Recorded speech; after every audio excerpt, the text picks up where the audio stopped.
Yan ang pinipili ng Diyos. Yung tapat sa Kanya.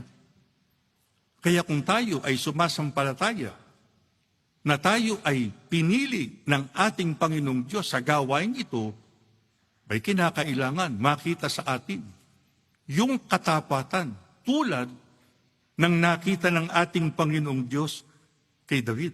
Ang sabi ng Biblia, ang uri nitong si David ay ninanais kung ano ang ninanais ng ating Panginoong Diyos. Sa makatwid, yun ang dapat din nating maging katangian. Hindi yung nais natin ang dapat na masunod, kundi kung ano yung ninanais ng ating Panginoong Diyos, yun din ang dapat nating naisin. Si David, katulad talaga ng Panginoong Diyos sa damdamin.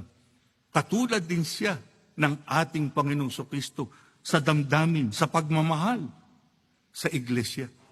Kaya tayo, ganun din ang gawin natin. Tularan natin ang hinahanap ng Diyos na maging katangian ng bawat isa sa atin bilang mga tinawag niya sa ministeryo.